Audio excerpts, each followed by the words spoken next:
Во рамките на одбележувањето на 111 годишнината од херојската смрт на Никола Карев, председателот на Крушевската република, кој херојски загине на 27 април 1905 година кај местноста Свиланово, близу селото Рајчани Кочанско, вчера делегација од општините Кочани, Крушево, Пробишти, Пичешиново, Блешево го посетија спомен обележието на Карев кај Свиланово и положија букет и свежо цвеќе. Заедно со општината Чешиново Блешево му одаваме почит на нашиот великан, на нашиот Никола Карев, првиот председател на Крушевската република.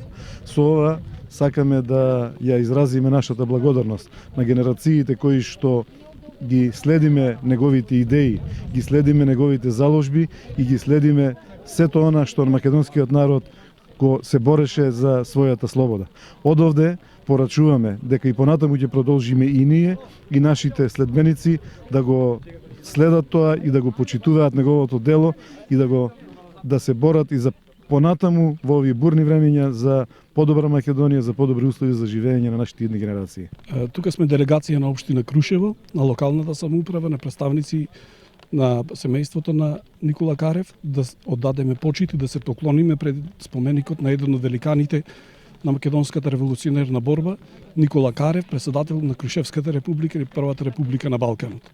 Истовремено да упатиме на порака до целиот македонски народ во овие кризни моменти, одлучувачки моменти за Република Македонија, порака за сплотеност и единство.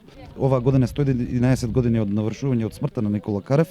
Општина Чешиново Блешево, заедно со општина Кочани, со општина Пробишти и општина Крушево, веќе традиционално го правиме ова со години наназад.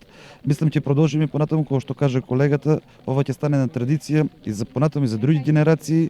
Не спомен обележието на Карев кај Свиланово цвеќе положија и потомците на Карев од неговото родно Крушево. Загина со 8 души, сам се самоубија, Никола Карев. А идеше од Бугарија со 25 души во Македонија, сите во офицерски алишта облечени. Испија во ова селото горе Рајчани. Вечерта. Другиот ден има еден ставено како стражар на едно дрво да ги пазет.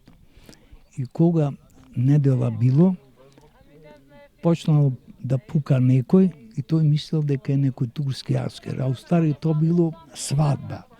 Укажува во селово на кумитиве дека турски аскер. Како така?